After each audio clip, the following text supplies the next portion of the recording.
So I don't know if you would grind that down. Right?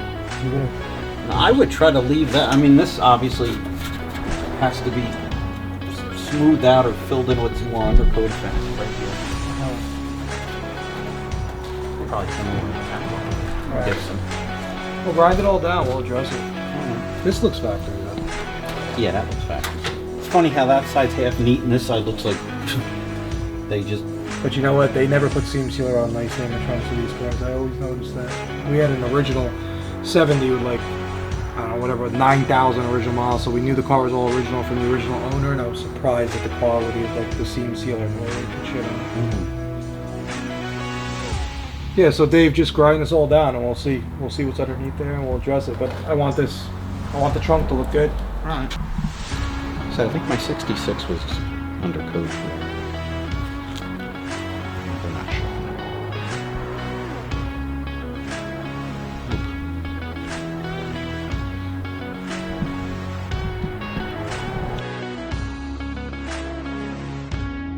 It's not a bad idea. I mean, the re-dyeing was really because these plastic pieces over here, they're all like scratched up and shit. I don't want to change them.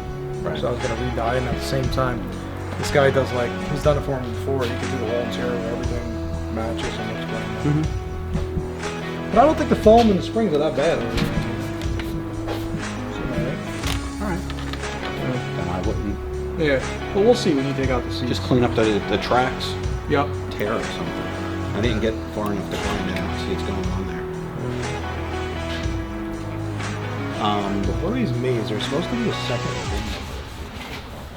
And then this here I noticed was welded solid, which shouldn't be. Which I could clean that up with a grinder. And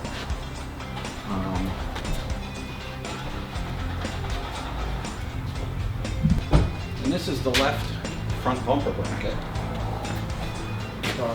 Somebody cut it and welded it back together. Why? I don't know. It was, looks like it might have been egged out a little bit too, so I guess they were just trying to get it to fit better. That I don't know. Okay. And I thought about the bottom of the quarter panels. Yeah. Couldn't really find any good pictures. I was looking online. Yeah. What I think I'm gonna do is put a coat of filler over it, where all that tack welds are at. I'm gonna measure the tack welds under the rockers. They're probably like 2 inches apart or whatever. Right. And then I'm just gonna dimple it every 2 inches so it looks kind of like what I'm gonna weld.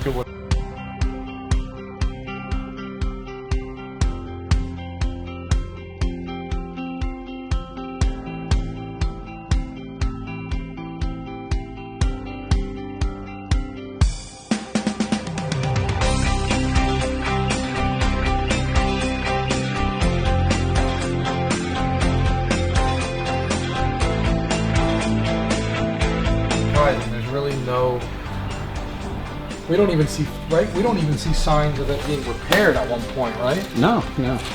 And this wasn't like a West Coast car. This car came out of Chicago, Illinois. Same weather that we had.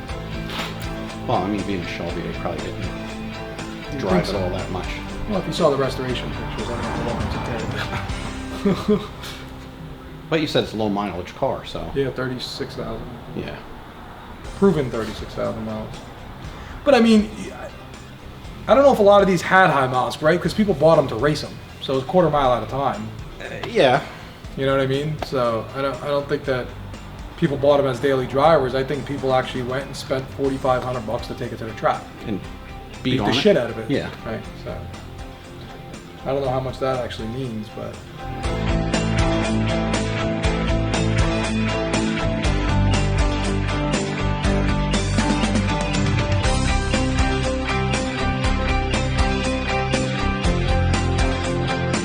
I just gave it a good car, but I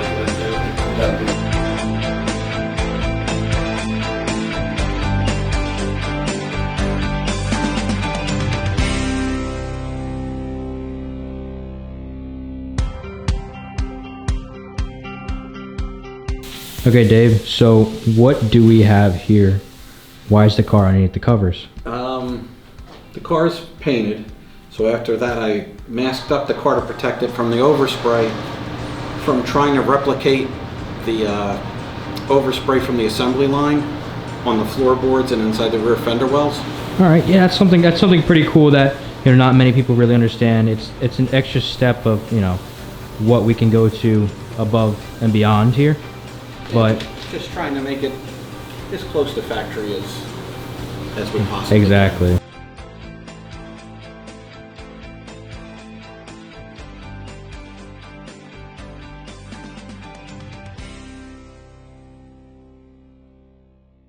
So Joe, what are you doing right now? Why are you about to go underneath the car? I'm gonna check to make sure Mr. Sanos painted the underside the way a factory 67 Shelby GT500 would look as soon as you pulled it out of the dealership. So that's the idea with this car. We're taking all of the original components off the car, restoring all the original components. Mr. Sanos over here at Sanos Auto Restoration is the one doing the paint, body, disassembling, reassembling the car. And during that time, we're also going to be filming everything so we could document the whole restoration and just bring this car back to life, like the day it looked in 1967. Before I installed the fenders, I ran the dum-dum under them the way it came from the factory in 67. These are the original door handles. You can see some of the pitting chrome. These weren't re-chromed. They were just professionally polished and cleaned up. But you can see the original Ford markings on the inside. What is this? This is the original chrome bumper that we had professionally polished and cleaned up.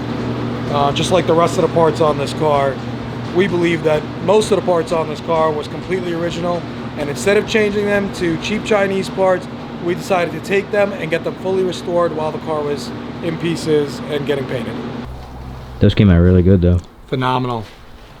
These are the factory sill plates on the car that got polished, and this is the rest of the window trim on the car that got polished and Yeah, redone. so I guess these are all the accessories and everything, including window trim, little minor stuff too. And for everybody who doesn't know the importance of using the factory window trim and just fixing it and putting it back onto your restored car, these Chinese ones that you buy from online fit like shit. I'm sure Mr. Sanos can tell you that, but they are not the easiest things to fit when you are restoring a car. So if you have original ones, that's obviously the best thing to use. It says Ford on it. This is the original headlights. It says made for Ford on the headlight. That we are going to be putting back into the car, and hopefully they still work. All right guys, so we are here at Sanos delivering the parts for the GT500. Let's go take a look inside and see what we are bringing.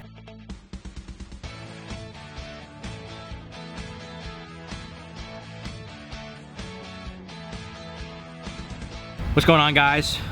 Me and Austin are on our way to pick up a very special vehicle. Today is the day that the GT500 comes back to us in our possession. It is finally over. We are finally bringing this car back.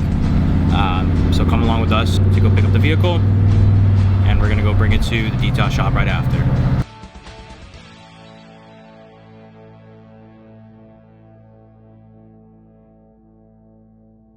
All right guys, so we are here, as you can see, full project done. Green Shelby GT500, and Mr. Sanos walked in. This car looks immaculate, better than it did before, but you once again have shown your craft in what you do. Now, can you tell us a little bit about what you did exactly from start to finish? I know you more of a paint and body guy, but were there any areas that were a little bit more needing more work in sense of this car? No, not necessarily. This car was a pretty clean car to start with. Disassembled the whole car, took the interior out so that could all get freshened up, stripped it to bare metal, epoxy primed it, did the necessary body work, filled primed it, blocked it, got it nice and straight, painted it in pieces, reassembled it, made the necessary overspray marks as we discussed before, and reinstalled the interior, had the glass reset, wet sand and buffed it. It's finally done. Yep. After a couple months, this car is finally done. You did mention that you had to go over it a couple times, but the car does look very, very, very nice.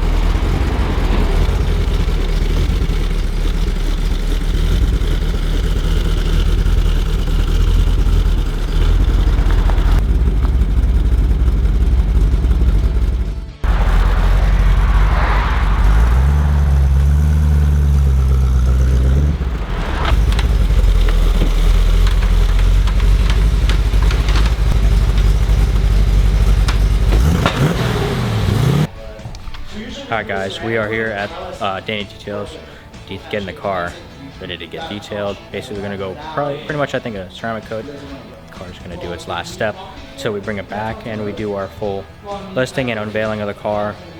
But I can't wait to get this car back. This car's gonna look sick. Get out of here soon. Okay. Look right here.